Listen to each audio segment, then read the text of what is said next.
Les voy a invitar, aunque hayamos empezado ya nuestra reflexión, a que nos unamos a la oración de Cristo. Padre nuestro que estás en el cielo, santificado sea tu nombre. Venga a nosotros tu reino, hágase tu voluntad en la tierra como en el cielo.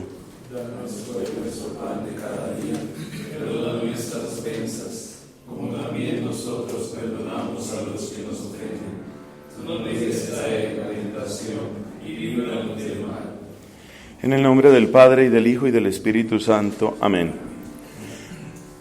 Después de ver una motivación general sobre la ley natural y la conexión que tiene con el conocimiento del mundo, conocimiento que se obtiene también a través de la ciencia bien entendida, vamos a comentar un poco sobre la ley antigua.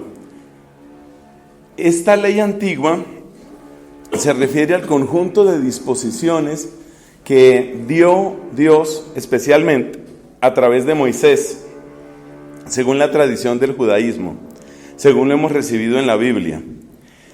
Hay una problemática dura, seria, con respecto a la ley antigua, sobre todo porque para nosotros la palabra ley ya tiene una serie de contenidos mentales que no corresponden a lo que significa la palabra ley en la Biblia. O sea que lo primero que tenemos que entender es que lo que nosotros llamamos ley no es lo que ellos llamaban ley. Vamos a destacar unos 3 elementos típicos de lo que nosotros entendemos como ley que no se cumplen en el caso de la llamada ley antigua. La expresión ley antigua es de Santo Tomás de Aquino. Santo Tomás de Aquino habla de ley antigua y habla de ley nueva al final de la prima secunde de la Suma Teológica, estudia el tema de la ley, y ahí es donde habla de ley antigua y ley nueva. Entonces hay cosas que nosotros llamamos ley y que no corresponden a la noción bíblica de ley, y ahí empiezan muchos malos entendidos. En primer lugar, para nosotros la ley es algo que está declarado, es una declaración para nosotros, una declaración general, ¿cierto? General quiere decir que vale para todas las personas, por ejemplo, dentro de un territorio, por eso se dice la ley es para todos. Es una declaración general, es una declaración vinculante y es una declaración que se considera definitiva, por lo menos dentro de su espacio de vigencia. Declaración general, vinculante, definitiva. Resulta que la ley en la Biblia no tiene estas características. ¿Por qué? Porque si usted le pregunta a un judío piadoso, usted le pregunta ¿dónde está la ley? Él le va a decir que la ley está en el Pentateuco. Está en los 5 primeros libros que ellos no llaman Pentateuco. La palabra Pentateuco solo significa 5 volúmenes, penta, ¿no? 5 volúmenes. Para ellos, el nombre no es Pentateuco, el nombre es Torá. Pero si usted mira la Torá, usted se da cuenta que tiene una diferencia demasiado grande con lo que nosotros esperamos en nuestra ley.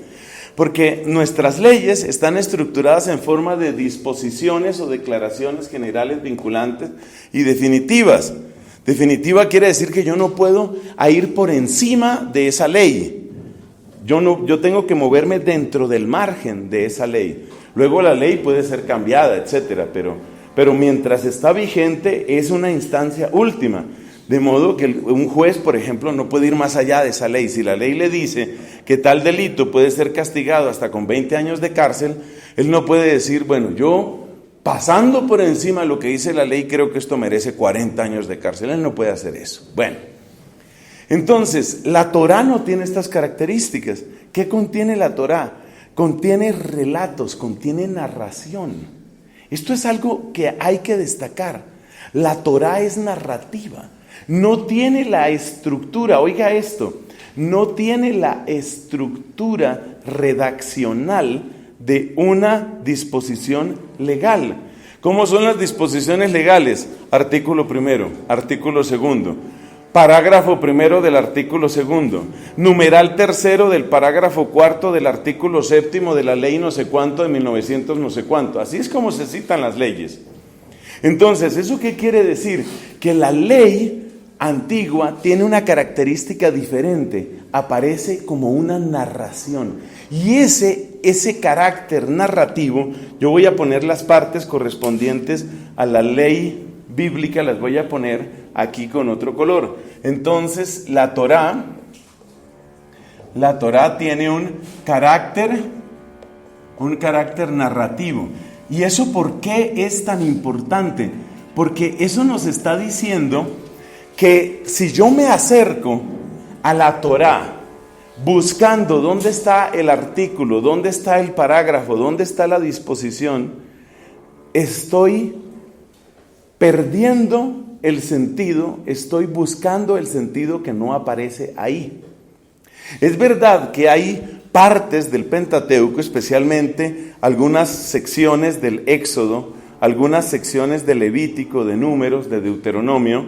Hay secciones que tienen una estructura bastante legislativa, pero una gran parte, de hecho la mayor parte de la Torá no es redacción legislativa, en términos, como ya dije, de artículos, numerales, parágrafos, etcétera. Eso no aparece por ninguna parte. Entonces, esto nos está indicando que nos encontramos frente a una situación diferente. Una situación diferente. Bueno, quien habla de narración, ¿de qué habla? Una narración, ¿para qué utilizamos un lenguaje narrativo? El lenguaje narrativo nosotros lo utilizamos para referirnos al tiempo. Yo tengo que contarte una historia, quiere decir que voy a describir algo que acontece en el tiempo. Y la Biblia es, en general, y también en la parte que llamamos la Torá, es esencialmente narrativa.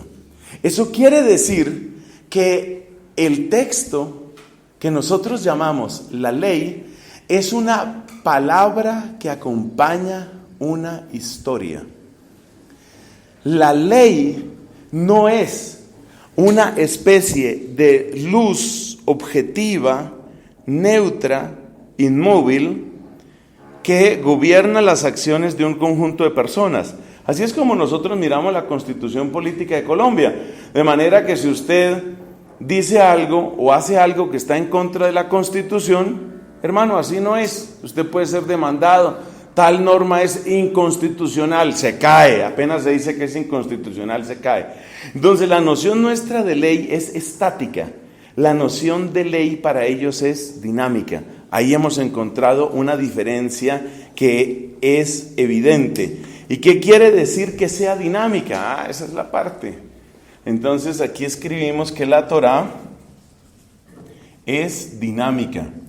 ¿Qué quiere decir que es dinámica? Es una palabra que acompaña la historia de un pueblo.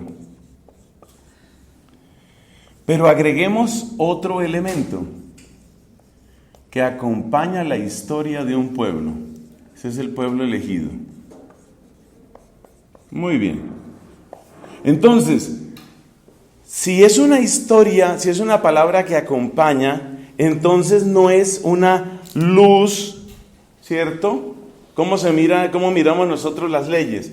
Como una especie de criterio neutro y estático. Así es como nosotros miramos la ley, un criterio neutro. ¿La Constitución Política de Colombia se hizo para favorecer al Partido Conservador? Se supone que no. ¿Se hizo para favorecer al Partido Comunista? Se supone que no. Se supone que es un criterio neutro, imparcial y además estático, permanente. No se supone que estemos cambiando la Constitución cada año ni cada 2 años. Se supone que es una cosa neutra y estática. En cambio, la Torá es dinámica. Es una palabra que acompaña. Tú te das cuenta que como toda vida humana, también la Torá tiene repeticiones, tiene cambios. Lo que se dice en un momento, después cambia, después se dice de otra manera. Y aquí llegamos al elemento más importante, la diferencia más importante. Y es que, a ver si logro expresarme bien, la ley en la que nosotros vivimos civilmente, como ciudadanos en una república, por ejemplo, no tiene la presunción de cambiar a las personas, sino solamente de juzgar de sus actos. No se supone que la ley es para hacer de ti otra persona, es únicamente para juzgar tus actos. De manera que si tú cumples con la ley que se llama Código Civil, Código de Policía, todas esas leyes en las que uno está metido aquí, la ley electoral, si tú cumples con las leyes, bien, si no cumples con las leyes, castigo te cae o debe caerte. Entonces, esta ley no tiene, la que está en tinta negra, la ley civil, no tiene presunción de un poder transformador. No presume la ley civil, ojo con eso, la ley civil no presume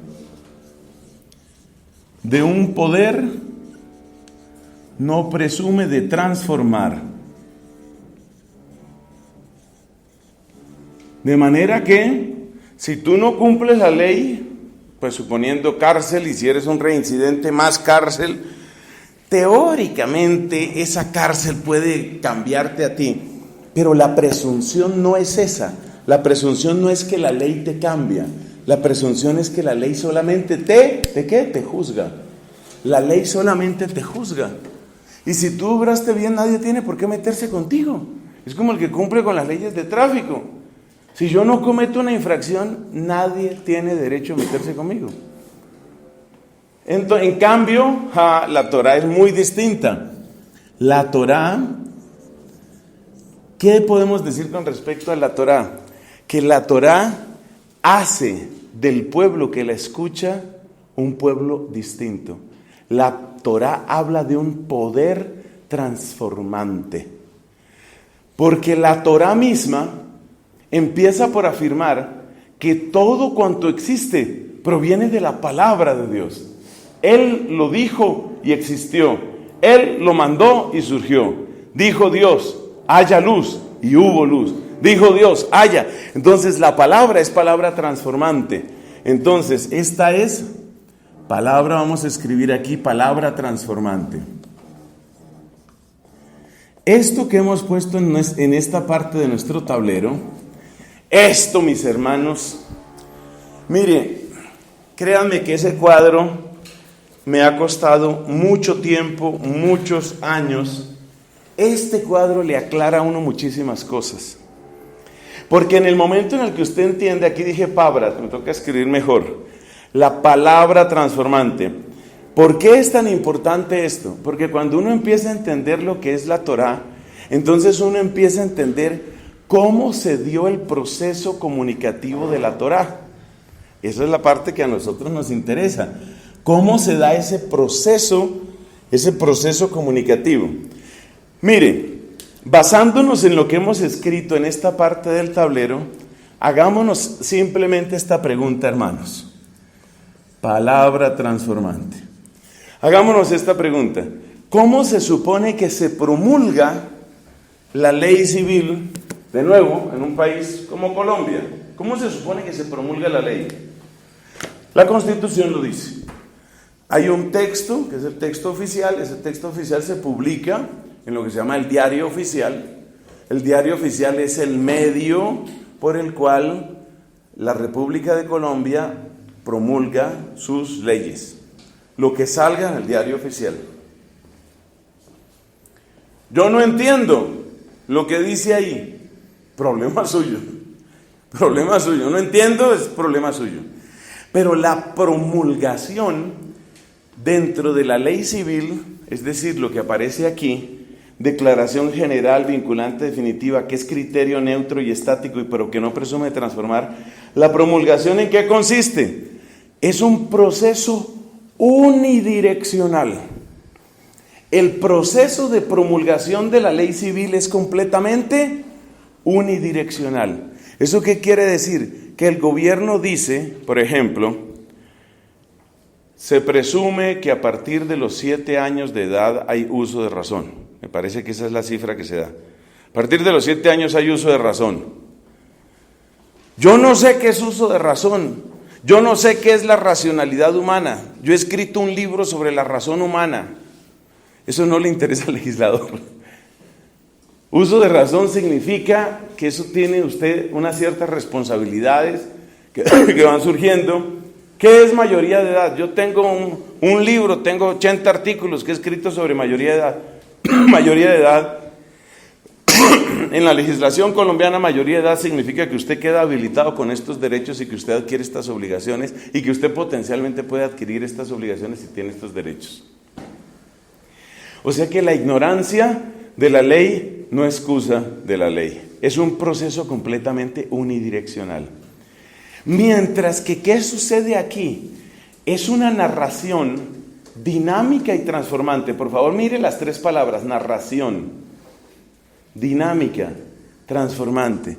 Es decir, la Torá presume un camino de comunicación que es un auténtico diálogo. Es el auténtico diálogo entre Dios y su pueblo. Lo dice clarísimamente el libro del Deuteronomio. ¿Qué dice el Deuteronomio sobre este tema del diálogo? Dice en alguna parte: como un padre lleva a su hijo, así Dios te ha llevado por el camino. O sea que la presunción que hay aquí es de un proceso ¿qué? Un proceso de comunicación, como un padre se comunica con tu hijo. Entonces, ¿cuál es el modelo? ¿Cuál es el prototipo de comunicación civil actual?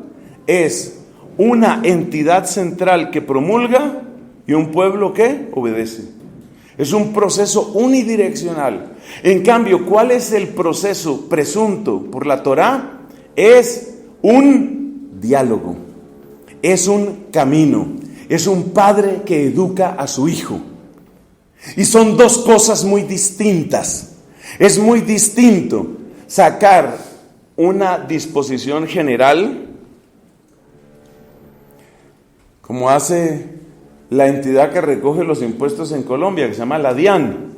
La DIAN saca una fecha y dice: los que tengan apellido que empiece por la letra M tienen hasta tal fecha para pagar sus impuestos. De ahí en adelante corre multa. No, un momento.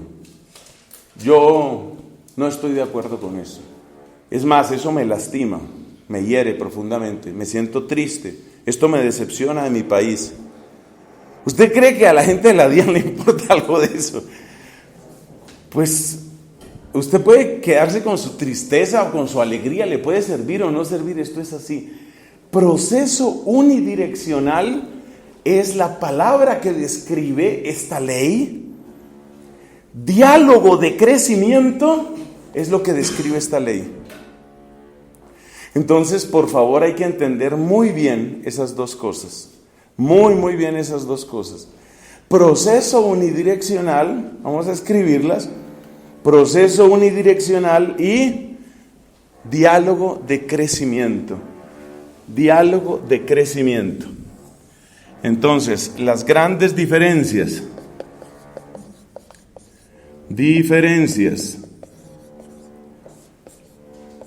entre la ley civil típica actual y la Torá. ¿Y la gran diferencia cuál es? La gran diferencia es que la ley civil actual funciona como un proceso unidireccional que es simplemente promulgado, todo el mundo tiene que obedecer. A mí eso me puede gustar, no gustar, me puede motivar o desmotivar, no importa, no tiene nada que ver. Entonces, esto es proceso unidireccional. Mientras que lo que encontramos en la Torá, que lo hemos puesto con la otra tinta, es el diálogo. Es un camino de diálogo. Camino de diálogo. Para poder entender la Torá hay que entender esto, un camino de diálogo. Bueno, ¿por qué destaco tanto esto? Porque si estamos hablando de un camino de diálogo, la mejor comparación es la que nos da la misma Torá, como un padre educa a su hijo. Piense usted, por ejemplo, esto. ¿Qué le dice un papá al hijo que tiene 6 años, 7, 8 años? Cuidado con hablar con extraños. Ese es un precepto que muchísimos papás, millones de papás le han dado a sus millones de hijos a lo largo de los tiempos. Cuidado con estar hablando con extraños. Ese es un precepto que es útil, comprensible, razonable en ese momento de la vida. Supongamos que ese muchacho creció, está en sus 16, 17 años, va a ir a una fiesta. ¿Qué pasaría si a los 16 o 17 años el papá le dijera, cuidado con hablar con extraños? Resulta que no solo tiene que hablar con extraños, sino que tiene que hablar con extrañas. Y que muy posiblemente una extraña llegue un día a ser su esposa.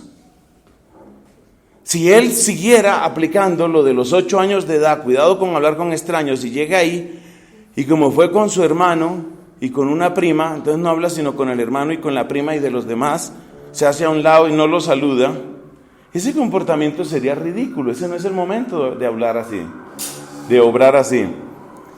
Y si ese mismo hombre luego tiene 34 años y es gerente regional de ventas en la comunidad andina, la mayor parte de su trabajo consiste en hablar con extraños.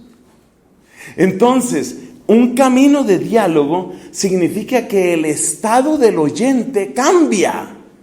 Fíjate lo que dijimos aquí, el criterio en la ley civil es neutro y estático. La ley no presume que tú cambies. La ley presume que si tú eres un mayor de edad, pues tú tienes que cumplir lo mismo. Entonces, si tú tienes 19 años de edad, pues se supone que tú no puedes violar a nadie. Y ese es un crimen que puede tener consecuencias gravísimas para ti.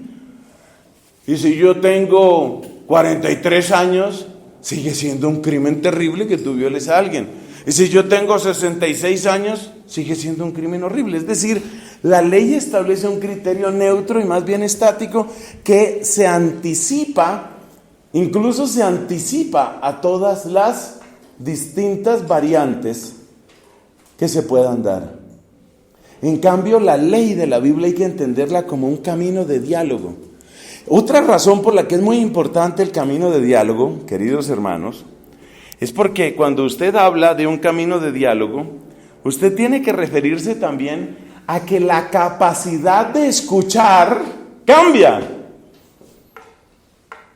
Suponga que usted le habla a su hijito, hablo de los laicos, suponga que usted le habla a su hijito de 7 años y le dice, bueno, cuidado con hablar con extraños.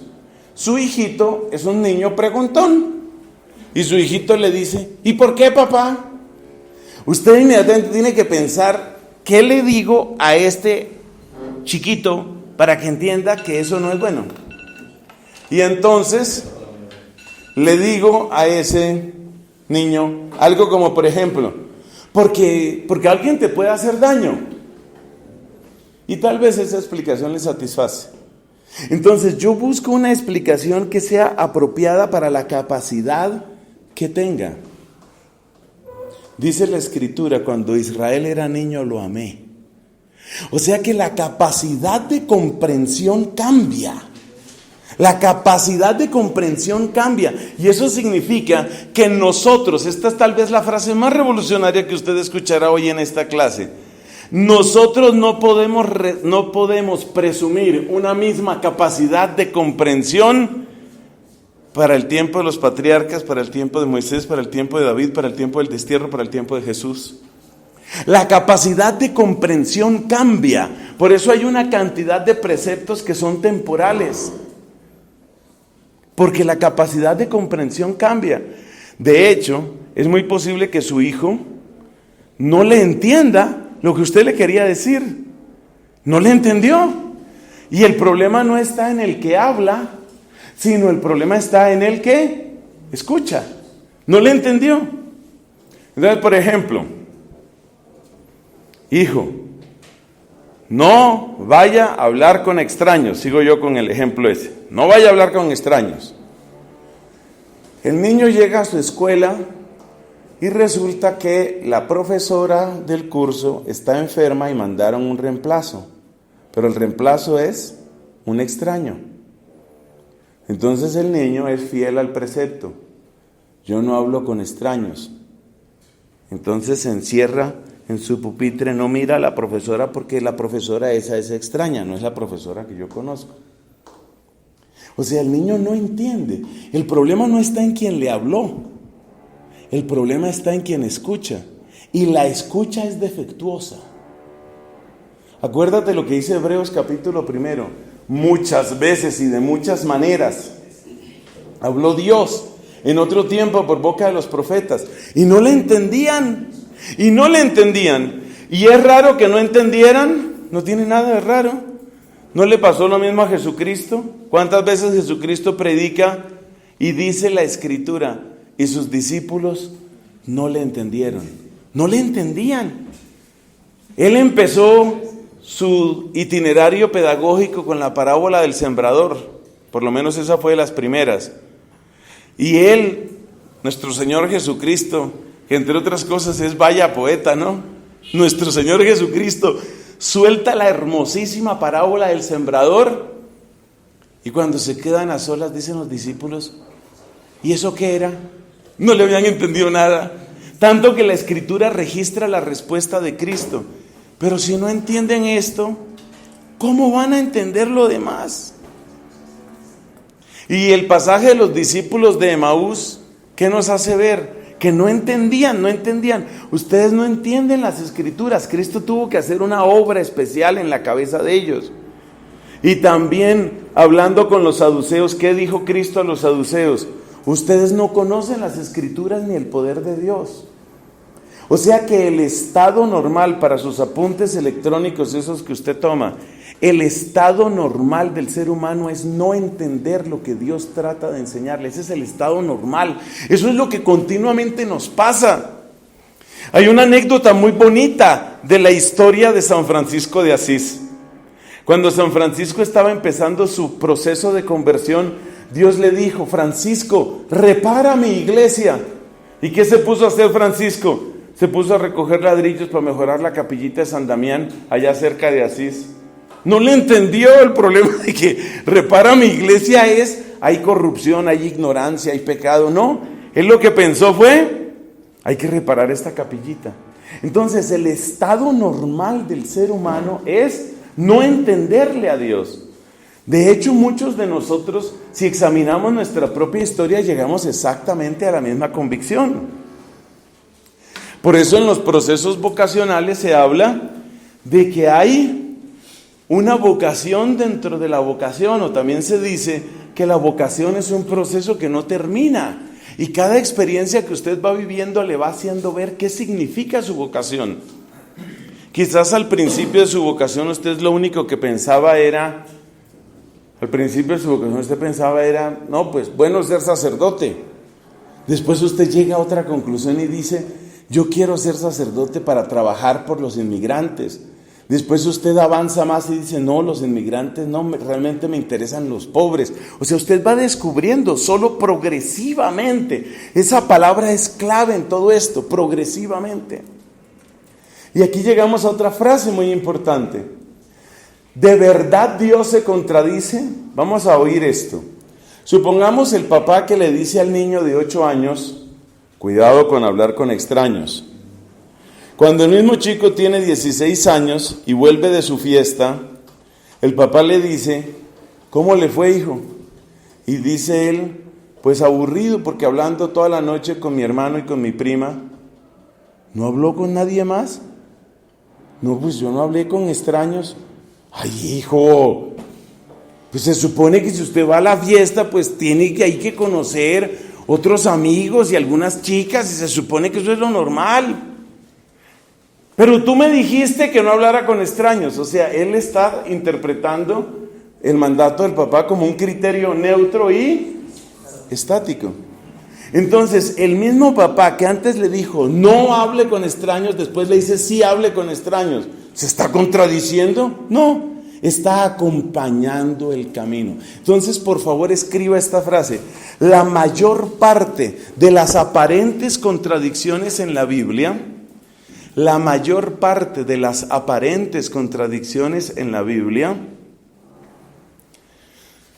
lo único que muestran es el crecimiento del oyente dentro del camino de diálogo que es la ley. Es el crecimiento del oyente dentro del camino de diálogo que es la ley. La mayor parte de las aparentes contradicciones en la Biblia lo único que muestran es ¿qué dijimos? El crecimiento del oyente. El crecimiento del oyente. Fíjate que en la comparación que hago con esto del papá y el hijo, podemos suponer que el papá en realidad no ha cambiado. ¿No ha cambiado en qué sentido? Que siempre está buscando el bien, lo mejor para el hijo. Pero el bien del hijo chiquito no es el bien del hijo adolescente, que no es el bien del hijo adulto, porque el hijo crece. Y esto es un proceso, es un camino de diálogo. Entonces, ahí es donde se ve que la palabra se va cambiando. Pero va cambiando no en el sentido de una contradicción real, sino en el sentido de la expresión distinta de acuerdo con los modelos, de acuerdo con los modos de comprensión. Todavía hay otra cosa que debemos decir. La Biblia, mis hermanos, no contiene dictados de Dios. Esto es lo más importante. Mire, esto se estudia en una materia que se llama Revelación y Fe. En Revelación y Fe ustedes ya deberían haber visto esto, los que ya la vieron. Pero bueno, cada curso a veces no alcanza a agotar todo. Esto es Revelación y Fe. La Biblia no es un dictado de Dios. La Biblia más bien es la expresión de lo que el pueblo, guiado por el Espíritu Santo, le fue entendiendo a Dios. La Biblia no es un dictado de Dios, es decir, no es que yo me meta en la cabeza de Dios. Yo no me meto en la cabeza de Dios, no. Ese meterse en el corazón, en la esencia, en la mente de Dios, es algo que está reservado para la ley nueva, porque San Pablo dice en 1 Corintios, nosotros tenemos la mente de Dios, que es la frase más arrogante que uno se puede imaginar hasta que empiece a entenderla. Entonces, hermanos, la Biblia, esa frase salió larga y no sé si la dije bien. Usted que copia rápido, ¿qué fue lo que dijimos? La Biblia no es un dictado de Dios, es la expresión iluminada por el Espíritu Santo de las vivencias del pueblo de Dios. No de las vivencias, es la expresión, ¿cómo fue que dijiste? Iluminada por el Espíritu Santo de lo que el pueblo comprendió de la palabra divina. O sea que nosotros lo que tenemos en la Biblia es la colección de las cosas que el pueblo entendió. La colección de lo que el pueblo entendió. Y a veces el pueblo entendió muy bien y a veces entendió muy mal. Pero en eso... A ver, silencio ahí por favor porque se me distrae. En eso que el pueblo entendió, ¿hay una verdad o no hay verdad? Claro que hay verdad.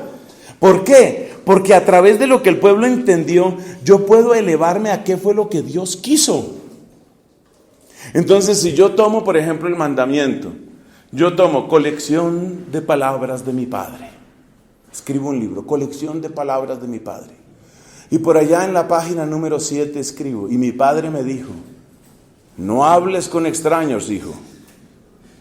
Si yo tomo esa frase y la convierto en un absoluto, neutro y estático, entonces yo digo, ahí está. Su papá es un paranoico, aislado, que siempre quiso que usted fuera un fracasado, que usted fuera un solitario, que usted fuera un perdedor. Y empiezo a sacar una cantidad de conclusiones ridículas. Yo tengo que ver que esa frase fue lo que yo entendí en ese momento y para ese momento. Las dos cosas.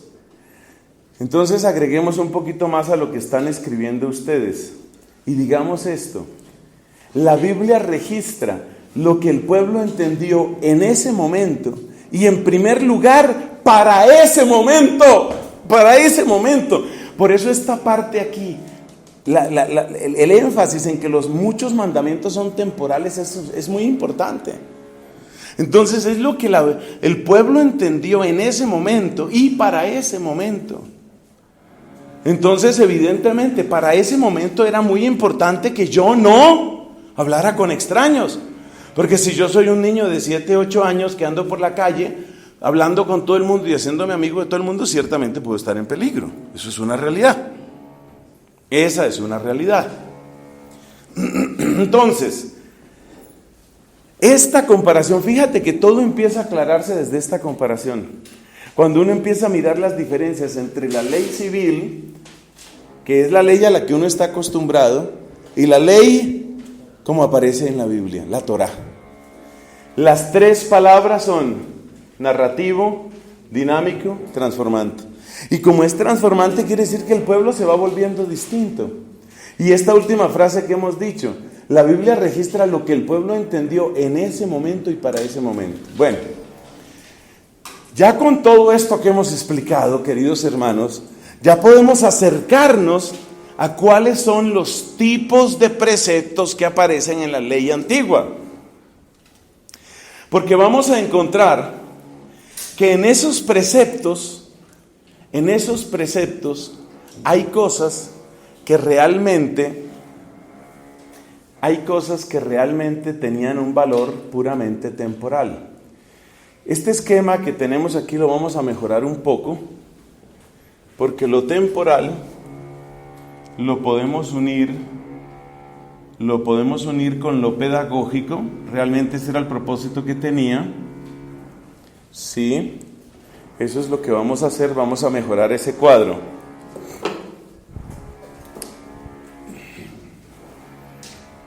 Y aquí entonces escribimos lo temporal, eso es, porque hay una categoría que nos hace falta, ya me voy a explicar mejor.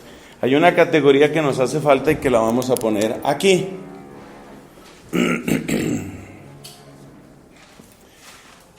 Y esta categoría de acá es de tipo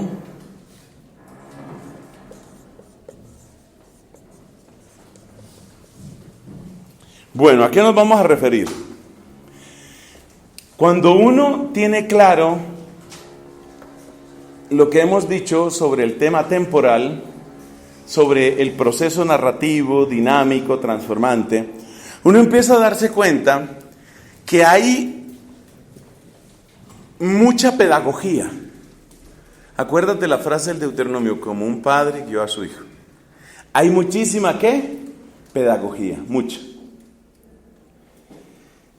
Y dentro de lo pedagógico, que es la palabra que gobierna la ley antigua, esa frase no me la invento yo, ¿no? Ustedes se acuerdan que San Pablo dijo, la ley, ¿cómo es que dice? La ley fue nuestro pedagogo para llevarnos a Cristo. La ley fue nuestro pedagogo. O sea que yo no me estoy inventando nada. Esto es realmente lo que dice la Biblia misma. Y esa es realmente la comprensión judía. Entonces uno ve que hay una serie de mandamientos que son de tipo ritual. Que se necesita un chivo expiatorio, que se necesita sacrificar el cordero y ofrecer la grasa sobre el altar de bronce, que se necesita la circuncisión, que hay que evitar la carne de cerdo, y así. Bueno, entonces hay una serie de elementos que son rituales. Hay otra serie de prescripciones que son pedagógicas, en las cuales nos vamos a detener mucho más, porque tienen un contexto puramente temporal, porque hablan de pureza, porque hablan de ritmo, porque son figura. Y hay otro tipo de preceptos que tienen un carácter más metafísico. Metafísico significa que nos acercan más a lo que es bueno en sí y a lo que es malo en sí. Acuérdese que nosotros en una clase hicimos un esquema sobre esto y hablábamos de cómo lo antropológico tiene que fundarse sobre lo metafísico que finalmente es lo que uno descubre en la ley natural. Esta parte metafísica, que llamamos aquí metafísica, esta parte es la que nos lleva a las prescripciones más permanentes. Este es el ingrediente más permanente de la ley, la parte metafísica. Pero vamos a explicarlo un poco más. Empecemos. Las prescripciones rituales. ¿Qué pasó con las prescripciones rituales? ¿Tienen valor actualmente las prescripciones rituales? No. ¿Por qué? Porque las prescripciones rituales han quedado incluidas, plenificadas y podemos decir superadas en el nuevo culto. ¿El nuevo culto cuál es? El sacrificio de Jesucristo. Entonces, si nosotros tenemos el sacrificio del Cordero de Dios, sacrificar corderitos de nuestros rebaños no tiene sentido. Entonces, los preceptos de tipo ritual hay que entender que cumplían una función en la medida en que elevaban la mente hacia lo sagrado, en la medida en que ayudaban a comprender realidades como el pecado, en la medida en que ayudaban a congregar al pueblo en torno a Dios, cumplían una función. ¿Pero esos rituales siguen siendo válidos para nosotros? No. ¿Por qué no son válidos para nosotros? Porque tenían un valor temporal, como se descubre al darse cuenta uno que esos ritos han quedado superados, han quedado incluidos, han quedado plenificados en el nuevo culto. ¿Cuál es el nuevo culto? El sacrificio de Cristo en la cruz. Entonces, nadie tiene por qué llegar donde mí y burlarse de la Biblia y decir, bueno, entonces supongo que usted tendrá que circuncidar a sus hijos y me imagino que no come salchicha de cerdo. Ja, ja, ja. Esa persona no ha entendido que eso hacía parte de unos determinados ritos que cumplían una función temporal. ¿Por qué? Porque la ley no es un criterio neutro, estático, general, vinculante, definitivo. Es una palabra en camino, es un camino de diálogo que iba avanzando hacia la persona de Cristo. Entonces lo ritual tiene su límite. Alguien un poco más suspicaz podrá agregar otro comentario. ¿Y si eso ya quedó superado, para qué siguen hablando de eso? Respuesta: porque al reconocer el camino que Dios ha recorrido con nosotros, aprendemos mucho de su providencia y de cómo quiere ser obedecido, amado y servido. Entonces, ¿por qué tenemos todavía una Biblia donde se mencionan esas cosas? Porque queremos apropiarnos de un camino que es el camino que hizo posible nuestra vida. Pero eso no significa que eso sea válido para nosotros. Así que no hay nada de malo en comer esos alimentos. De hecho, tú te das cuenta que en la Torá se dice, no comas carne de cerdo. Y en Hechos de los Apóstoles capítulo 10, ¿qué dice? Lo que Dios ha purificado, que no lo llames tú impuro. ¡Ay, Dios se está contradiciendo! Le repito con plastilina, ¿se acuerda cuando le dije, el papá le dice al niño de 8 años, no hable con extraños? Y a los 16 le dice, ¿y qué pasó con usted, hijo, que no habló con nadie? Pero me está contradiciendo, papá, usted se contradice. No, señor, es el mismo interés por tu bien, es el mismo amor de tu bien, el que a los 8 años me llevaba a decirte algo y a los 16 años me lleva a decirte otra cosa. Entonces, eso fue lo que pasó con lo ritual. Hablemos de lo pedagógico. El ingrediente principal de la ley es lo pedagógico. Lo pedagógico. Eso no lo invento yo, repito. Eso lo dice la misma Escritura. San Pablo dice, la ley fue nuestro pedagogo para llevarnos hacia Cristo. Fue nuestro pedagogo. Bueno, y entonces el ingrediente pedagógico, ¿cómo es? El ingrediente pedagógico es de la siguiente manera. Piense usted, por ejemplo, en las disposiciones temporales.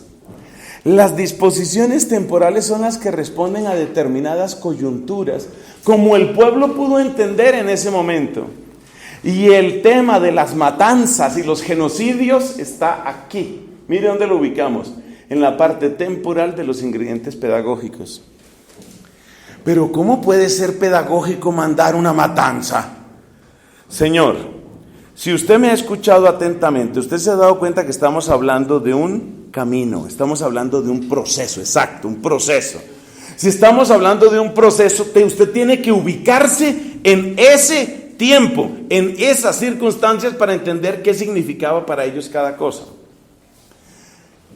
Bueno, ¿y cómo era ese tiempo? ¿Y cómo eran esas circunstancias?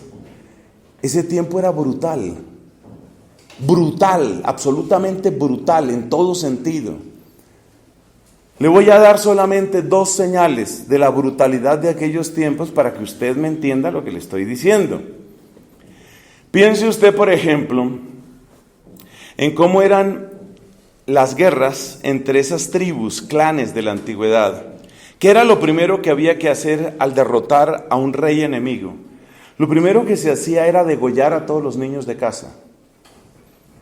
Pero el niño es inocente. En la lógica de aquellas personas, de aquella época, esas personas de ese tiempo, el tema no es la inocencia del niño individualmente considerado.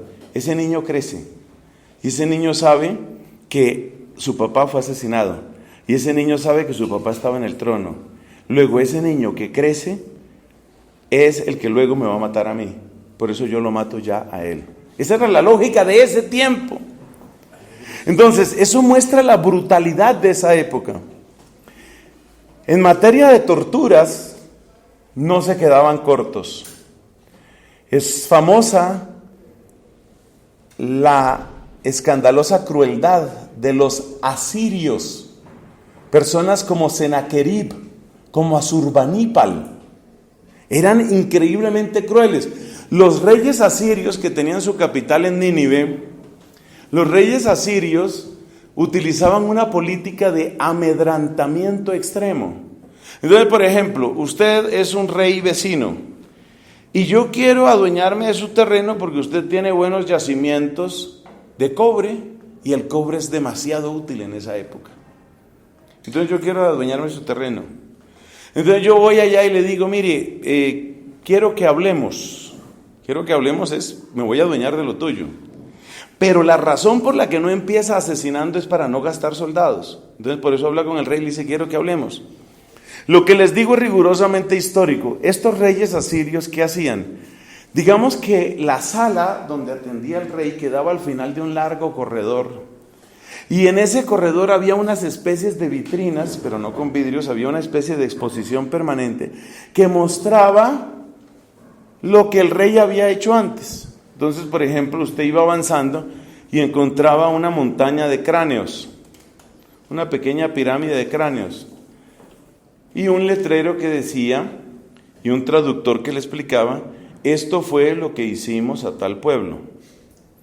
Usted sigue, avanza otro poquito, y entonces usted encuentra una especie de columna completamente quemada.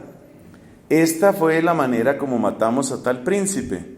Lo quemamos vivo con leña verde durante 3 días. Esto fue lo que quedó de él.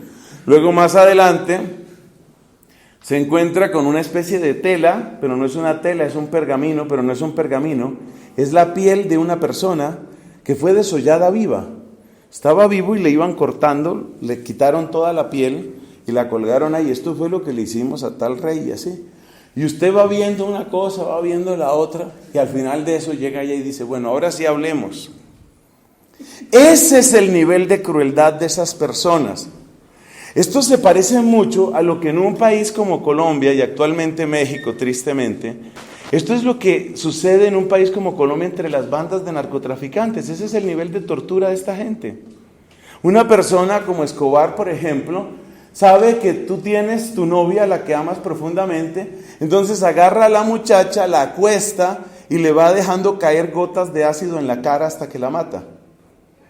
Para que se sepa usted con quién se está metiendo, para que usted sepa lo que usted está haciendo. Ese es el nivel de crueldad. Entonces, la pregunta que yo hago es, cuando usted está en ese ambiente, ¿usted cómo sobrevive? Esa es la pregunta. Porque es que, claro, en este ambiente en el que uno está, a pesar de los reparos que uno pueda tener con la Policía Nacional de Colombia o con cosas parecidas, pues evidentemente estamos en una situación infinitamente mejor y uno supuestamente por lo menos uno tiene siempre a quien apelar. Pero en ese ambiente, ¿qué? Entonces una comparación que yo suelo hacer cuando predico de este tema, porque estas objeciones salen por todas partes, una comparación que yo hago es esta.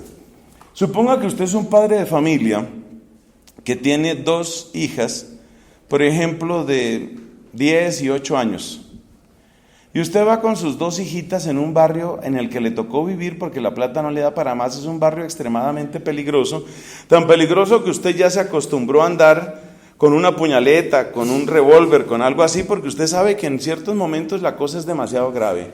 Y usted va avanzando por ese barrio y de pronto ve que se acercan 2 señores, 2 muchachos, de los que no fallan en gimnasio. El uno mide 1,80, el otro mide 1,85.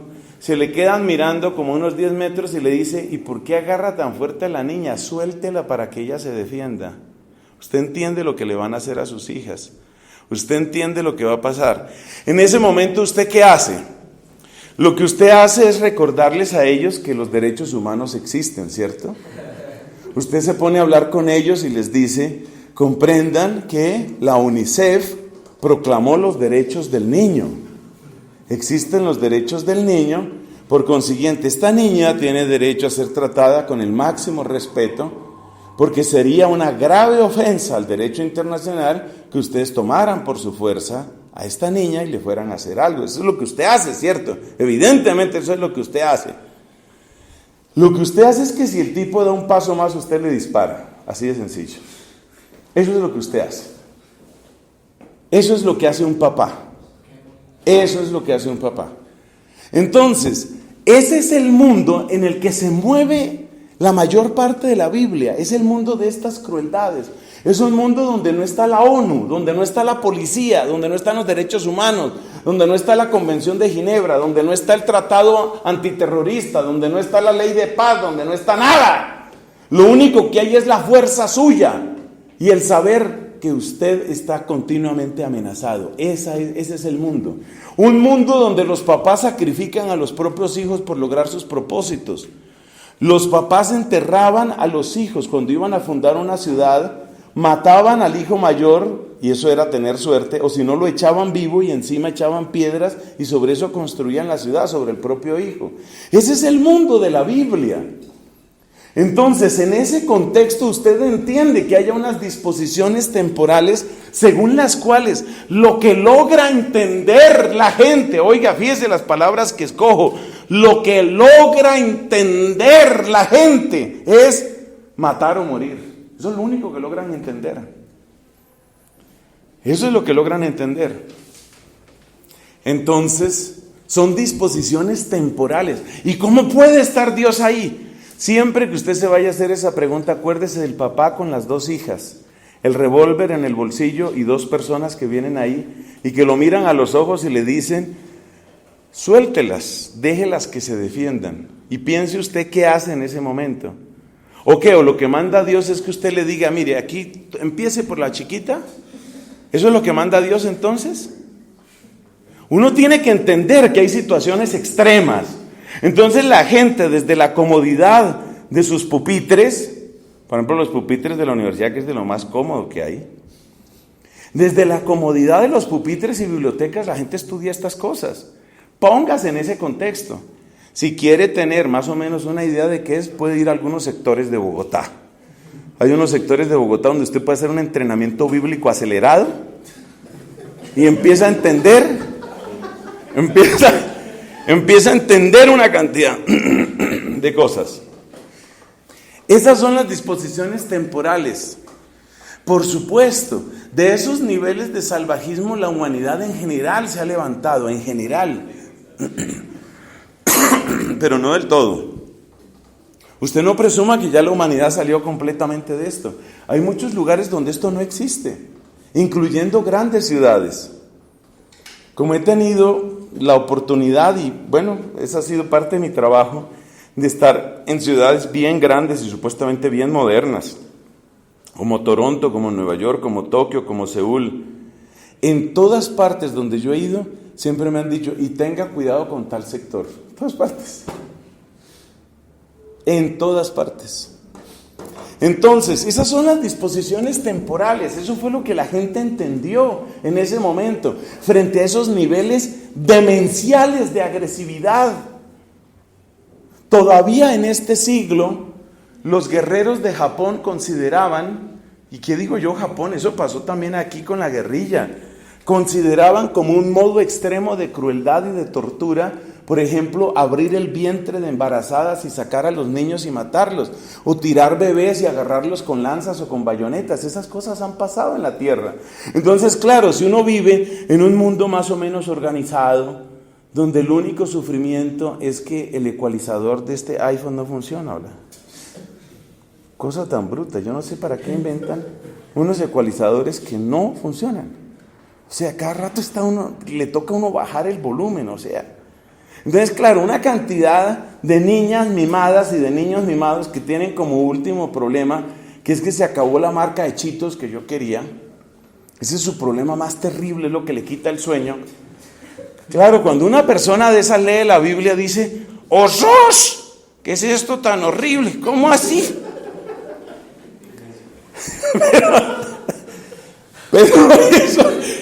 Pero eso siente la persona, ¿por qué? Porque ese ha sido su mundo. Váyase a unos sectores del Urabá antioqueño y póngase a conversar de estas cosas. Póngase a conversar de estas cosas. Mire, yo estuve en una misión en la Florida, una familia queridísima, una familia colombiana queridísima, pero ya me ha pasado varias veces que las familias colombianas queridísimas han salido huyendo de la violencia. Bueno, esa señora, la señora de esa casa, le mataron el papá, le mataron la mamá, 3 de sus hermanos los mataron delante de ella, estando ella ahí. O sea, ella tiene aquí en su memoria el momento en el que estalla la cabeza de su hermana por una bala que le revienta el cráneo. Esa imagen ella la tiene grabada. Ese es el mundo de muchas personas. Entonces dejemos esa hipocresía de que la crueldad de la Biblia no es la crueldad de la Biblia, es la crueldad de la vida. Y esa crueldad horrorosa es a la que hay que responder de alguna manera. Y en medio de esa crueldad y de esas tinieblas, el pueblo de Dios tiene que avanzar de alguna manera. Entonces lo que ellos le entienden a Dios, oiga, lo que ellos le entienden a Dios en un ¿qué? Camino de diálogo. Lo que ellos le entienden a Dios es eso, no podemos dejarnos, hay que vencer como sea. Entonces por eso usted se encuentra a David, que utiliza todo tipo de estrategias, hasta hacer alianza con ellos. David hace pacto, en cierto momento hace pacto con los filisteos. Cuando se puso demasiado cruel la cosa con Saúl, porque Saúl, ustedes saben que le tenía envidia a David y lo estaba buscando. Cuando Saúl se pone a buscar a David, la crueldad que anuncia Saúl es tan grave que David logra hacer alianza con los enemigos eternos de ellos, que eran los filisteos, para defenderse de Saúl.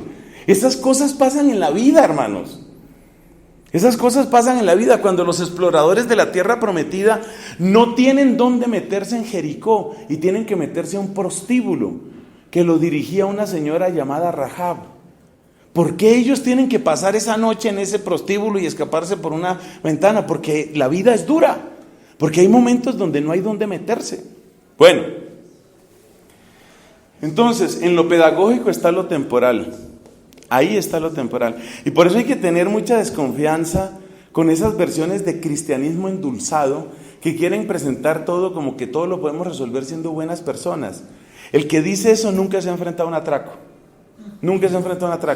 Encuéntrese usted con un atracador. A varios de los que estamos aquí nos han atracado. Encuéntrese usted con un atracador y empiece a razonar sobre derechos humanos con el atracador. Hable sobre la consistencia de su tejido cutáneo frente a un puñal. Entonces, otra parte de las leyes son las leyes de pureza. Dentro de la pedagogía de la ley están las leyes de pureza, que es algo de lo que la gente se burla mucho. Burlarse de la Biblia es blasfemia, ¿no? Entonces hay muchísima blasfemia en esta tierra, tristemente. Entonces, se burlan de las leyes de pureza. Las leyes de pureza, ¿para qué servían? Tenían un valor pedagógico, para mostrar poco a poco que no todo es manipulable, que no todo puede estar en tus manos, que no puedes hacer todo simplemente porque tienes la fuerza o la inteligencia para hacerlo. Entonces las leyes de pureza fundamentalmente se refieren ¿a qué? Se refieren a la sexualidad y se refieren a la muerte. Los egipcios manipulaban la muerte. El libro sagrado de los egipcios, ¿cómo se llamaba? Se llamaba y se llama el libro de los muertos. Los egipcios manipulaban la muerte, por eso llegaron a volverse grandes expertos en momias, porque era su manera de vencer a la muerte. Entonces, los hebreos aprenden que con la muerte no se juega, que la muerte no se manipula. Por eso dicen, no toques al muerto. Esos no toques, ¿no? El tema de la ovulación, la menstruación, en particular en la mujer, ese aprender a respetar el proceso de la mujer. La mujer está en su periodo, respétala, dale tiempo. Ese detenerse frente a la mujer que está en su periodo, ¿eso qué tiene que ver? Es una manera de decir, no, es que el sexo no es un juguete para ti, no es cuando tú quieras ni como tú quieras. Ese es el valor pedagógico que tienen las leyes de pureza, poner límites a la pretensión de dominio arbitrario y absoluto que si se deja desbocar termina destruyendo, aplastando a los pobres. Entonces, ¿qué sucede ahora? Que esas leyes no existen. Entonces, como no existe eso, pastillas anticonceptivas para todo el mundo. Por favor, no me crean a mí. No me crean a mí, investiguen por ustedes mismos. Busquen en internet efectos secundarios de anticonceptivos, para que ustedes vean a qué niveles de degradación y de tortura se ha sometido a millones y millones de mujeres con los tales anticonceptivos. Las crisis de frustración, de depresión en las que entran las mujeres, la mayor parte de los anticonceptivos son, ¿cómo se llama esto? Son bombas de hormonas, pero producen depresión. Eso tiene un nombre técnico, lo que produce depresión, porque antidepresivo es obviamente que suprime la depresión. Esto es lo contrario, es prodepresivo, por dar una palabra, pero hay otra mejor para eso. Los anticonceptivos destruyen el endometrio, cristalizan el endometrio de la mujer. Los anticonceptivos producen mala acumulación de tejido adiposo y ponen a las mujeres en una guerra para tratar de mantener su peso. Los anticonceptivos producen dolores de cabeza y otros trastornos parecidos, constantes y crónicos en multitud de mujeres. Los anticonceptivos favorecen procesos irregulares de coagulación que producen embolia pulmonar o accidentes cerebrovasculares. ¿Y todo eso por qué? Porque queremos que la mujer esté disponible 7 días a la semana, 24 horas al día para el sexo. Claro, eso se le hace propaganda diciendo que es un derecho de la mujer, pero todos sabemos que el apetito sexual de la mujer no funciona así. El apetito sexual de la mujer no es así. De hecho, la gran necesidad de la mujer no está en tener sexo o estar disponible para el sexo 7 días a la semana, 24 horas cada día. Lo que más desea la mujer es otras cosas: cercanía, compañía, ternura, diálogo, apoyo, compartir, comunión. Eso es lo que quiere la mujer. Entonces los anticonceptivos son la obra más espantosa, son un monumento al machismo. Y ya hay muchas muertas, muchísimas muertas por esos anticonceptivos. Averigüen, no me crean a mí, yo he hecho la investigación, haga usted su investigación. Entonces las leyes de pureza que aparecen en la Biblia, de las que todo el mundo se burla, tienen que ver con eso. Acostúmbrate que con el sexo, y en particular con el sexo de la mujer, no se juega. A la mujer se la respeta y los procesos de la vida se respetan. Entonces, ¿en qué estamos ahora? Ahora estamos produciendo bebés de 3 papás.